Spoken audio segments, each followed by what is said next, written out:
बिस्मिल्लाहिर्रहमानिर्रहीम। अस्सलाम वालेकुम। सिटीजन चैनल में एक बार फिर खुशामदीद। नाज़रीन, पथरी एक ऐसी बीमारी है जो कि आमतौर पर लोगों को ज़्यादा चावल खाने की वजह से हो जाती है, या फिर और कुछ इसकी वजूहात हो सकती हैं कि जिसकी वजह से पथरी बाज़ दफ़ा हो जाती है। किसी भी इंसान को अगर ऐसा मसला हो जाता है, खुदा न खास्ता, तो आपने परेशान बिल्कुल नहीं होना।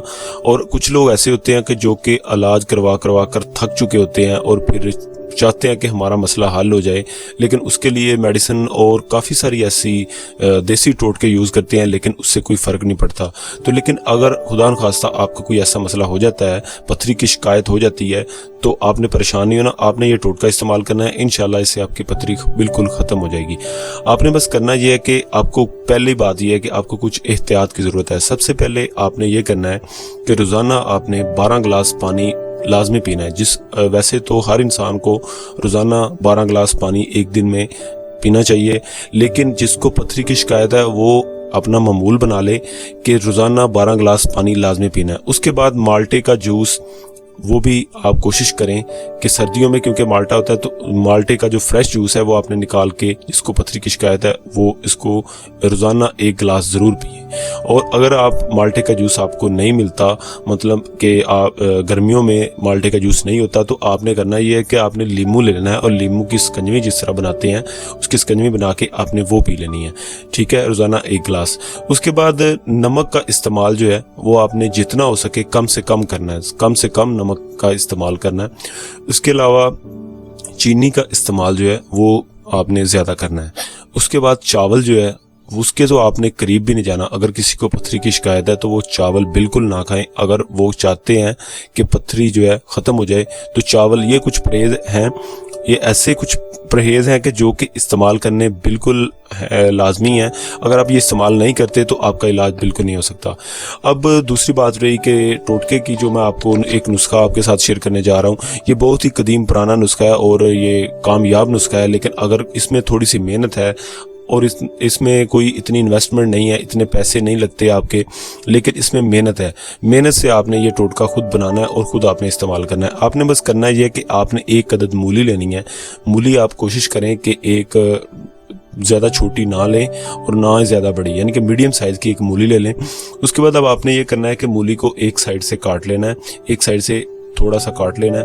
काटने के बाद बाकी जो मूली है उसको साबुत ही रहने देना है और उसको आपने छुरी की मदद से अंदर से आपने खाली कर लेना है, यानी कि मूली का जो बाहर वाला छिलका है वो आपने वैसे ही रहने देना है और उसको अंदर से छुरी की मदद से, कोई लंबी छुरी लें, उसकी मदद से अंदर से खाली करना है। अब आपने खाली करने के बाद ये करना है कि उसमें देखना है कि उसमें कितनी जगह है मूली के अंदर, यानी कि कितनी स्पेस है कि जिसमें आपने क्या करना है कि शलगम जो होता है, शलगम के बीज आपने बाज़ार से आपको कहीं से भी मिल जाएंगे, वो आपने लेने हैं, ठीक है, और वो आपने शलगम के बीज जो है वो उसमें भर देने हैं। मूली के अंदर जो है, जो आपने खाली की थी उसके अंदर भर देने हैं। भरने के बाद अब ऊपर से जो उसका मुंह जो है वो खुला रहेगा, तो उसको आपने ये करना है कि जो आपने मूली के अंदर से मवाद निकाला था, जो अंदर से मूली का अंदर वाला जो गुदा निकाला था, वो ही थोड़ा सा लेके उसको ऊपर से भर देना है। उसको ऊपर से अच्छी तरह से डाल देना है ताकि बीज जो हैं वो बाहर ना आए। अब आपने ये करना है कि छोटी छोटी बारीक बारीक लकड़ियां लेनी हैं और लकड़ियां आपने इतनी लेनी है कि जिससे ये मूली जो है वो अच्छी तरह से पक जाए, क्योंकि इसको हमने पकाना और इसकी राख बनानी है। राख जो उसके अंदर बीज जो हैं उनकी भी राख बननी चाहिए और मूली जो है वो भी बाहर से स्याह होनी चाहिए और उसकी राख बननी चाहिए। और उसको आपने तकरीबन 2 से 3 घंटे आग के नीचे रखना है।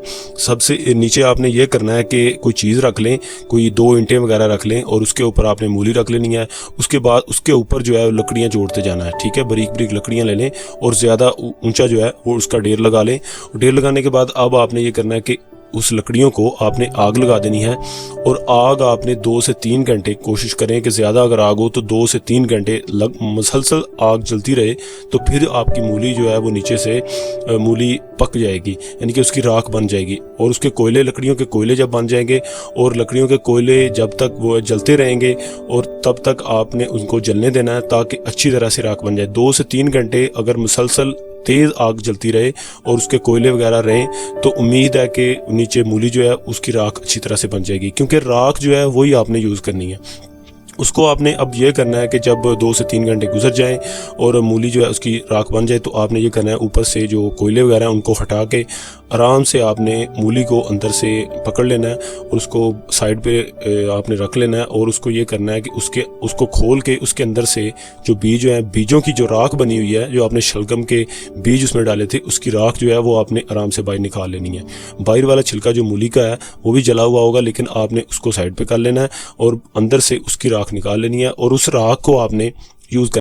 तरीका इस्तेमाल उसका ये है कि अब आपने ये करना है कि रोज़ाना आपने सुबह को खाना खाने से पहले, यानी कि नहार मुँह आपने इसका 1 चम्मच लेना है और चम्मच का आपने चौथाई हिस्सा जो होता है उससे भी थोड़ा सा कम आपने ये इसका जो इसकी राख है, शलगम की जो राख आपने बनाई है, ये आपने लेनी है और उसको आपने नहार मुँह आपने खाना है, ठीक है। और उसके खाने के बाद आप पानी वगैरह पी सकते हैं, लेकिन खाना वगैरह कोशिश करें कि इसके खाने के तकरीबन 1 घंटे बाद आप खाना खा लें, ठीक है।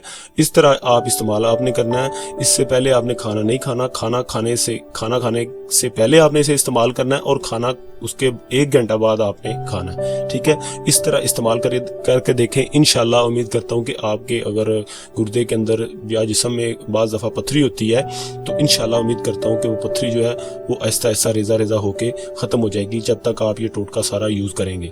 तो ये आपने रोज़ाना इस्तेमाल करना है और इसे तब तक इस्तेमाल करना है जब तक ये जो सारा जो राख है जब तक ख़त्म नहीं होती।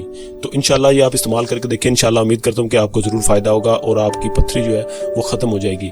एक बार आप ये टोटका ज़रूर आजमाएं। थोड़ा सा मुश्किल है, थोड़ा सा इसमें मेहनत है, लेकिन 100% यानी कि कामयाब ये टोटका है, 100% कामयाब टोटका है। आप इसे इस्तेमाल करके देखें, इंशाल्लाह आपको ज़रूर फ़ायदा होगा। अगर आपने अभी तक हमारे चैनल को सब्सक्राइब नहीं किया तो प्लीज़ इस चैनल को सब्सक्राइब ज़रूर करें और साथ बेल आइकन को क्लिक कर दें ताकि आपको नई से नई वीडियो आपको मिलती रहें।